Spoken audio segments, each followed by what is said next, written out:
पूरा लोकल నమస్తే welcome to పూరా లోకల్ ప్రస్తుతం మనం ప్రెస్ క్లబ్లో BRS fire brand Pavani Goud తోటి ఉన్నాము రేవంత్ రెడ్డి విసిరిన సవాల్కి మీరు స్వీకరించి కేటీఆర్తో సహా ముఖ్య నాయకులు అందరూ ఇక్కడికి చేరుకున్నారు ఏం చెప్పాలనుకుంటున్నారు రేవంత్ రెడ్డికి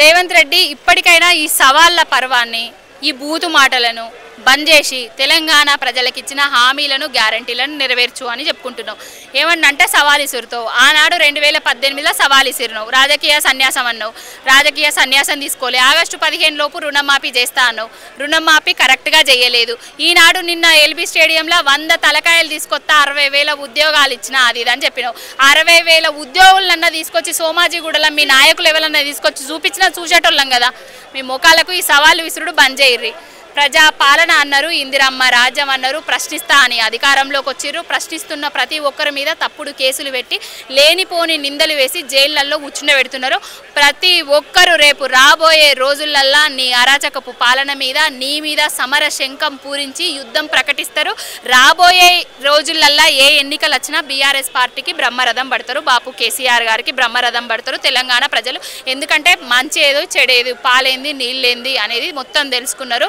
కేసీఆర్ ఉన్నప్పుడే మంచిగా ఉండే ఎందుకో అలవి కాని హామీలను నమ్మి దొంగ ముచ్చట్లను నమ్మి రేవంత్ రెడ్డికి ఓట్లు వేసినామని బాధపడుతున్నారు ప్రజలు కేటీఆర్ స్థాయి రేవంత్ రెడ్డిది కాదు ముఖ్యమంత్రి స్థాయి కాదు అందుకే ముఖ్యమంత్రి ఢిల్లీకి వేయండి అటు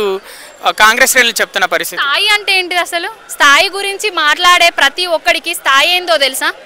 కేటీఆర్ స్థాయి కాదు హరీష్ రావు స్థాయి కాదంటే ప్రతి ఒక్క ఓటరు కూడా అడుగుతున్నారు ఓటర్ల స్థాయి కాదా మీది మా ఓట్లతోటే కదా గెలిచింది అసలు ఏం చేస్తున్నారు తెలంగాణ రాష్ట్రాన్ని చేసింది ఏం లేక చెప్పుకోవడానికి ఏం లేక సవాళ్ళకు స్వీకరించి నాయకులు వస్తే మీ స్థాయి కాదంటారు రామన్న స్థాయి ఆకాశం అంతా రేవంత్ రెడ్డి స్థాయి ఆవగింజ అంతా ఆవగింజ ఎక్కువనా ఆకాశం ఎక్కువనా మీరే గ్రహించండి ఇక మరో రీసెంట్గా ఏబిఎన్ రాధాకృష్ణ ఒక బీఆర్ఎస్ పార్టీని ఉద్దేశించి రాయడం జరిగింది తెలంగాణ బీఆర్ఎస్ జాగిరా అని చెప్పడం జరిగింది ఎట్లా చూస్తారు ఆ వ్యాఖ్యల్ని తెలంగాణ బీఆర్ఎస్ జాగిరే తెలంగాణ రాష్ట్రం కోసం కొట్లాడినా తెలంగాణ ఉద్యమం చేసిన తెలంగాణలో ఉన్న ప్రతి ఇంటి జాగిరి తెలంగాణ రాష్ట్రం ఏబిఎన్ రాధాకృష్ణ జాగిరి అయితే కాదు ఎందుకంటే చంద్రబాబు సంకలజొచ్చి తెలంగాణ రాష్ట్రం రాకుండా ఎన్ని కుట్రలు కుతంత్రాలు చేసిండో మాకందరికీ తెలుసు జాగిరా జాగిరా అన్నాడు ప్రోతరాతలు రాసిండు జాగిరి కాదు చెప్పుదాం అని ఒక 2-3 పోస్టులు ఎత్తే భయపడి ఓ 20-30 మంది పోలీసులను తీసుకొచ్చి ఆఫీస్ ముందట కాపలలు కాస్తున్నాడు ఎవరి జాగిరేందో నిరూపిస్తాం రాబోయే రోజులలో ఇంకోవైపు చూసుకుంటే గతంలో బీఆర్ఎస్ అధికారంలో ఉన్నప్పుడు రోజా దగ్గర చేపల పులుసు తిన్నాడు కేసీఆర్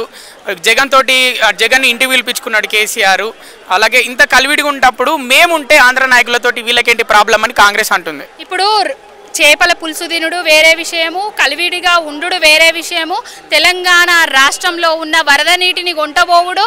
వేరే విషయం కదా తెలంగాణ రాష్ట్ర ప్రయోజనాలను తుంగలో దొక్కి తెలంగాణ రాష్ట్రానికి అన్యాయం చేద్దాము వస్తున్న నాయకులకు రెడ్డు తివాచి వరిచి కూసుండబెడతాం పిలుస్తాం అంటే చూసుకోవడానికి ఎవరు లేడు ఓకేనా రీసెంట్గా బీజేపీ తెలంగాణ అధ్యక్షుడిగా ఎన్నికైన రామచంద్రరావు వాళ్ళ యువ నాయకులకు పిలుపునివ్వడం జరిగింది టీ న్యూస్ మీద దాడి చేసి ముక్కలు చేస్తామని చెప్పడం జరిగింది ఎలా చూస్తారు ఆ వ్యాఖ్యలను టీ న్యూస్ మీద కానీ బీఆర్ఎస్ పార్టీ మీద కానీ ఒకసారి రమ్మని చెప్పుర్రి వాళ్ళని చూసుకుందాం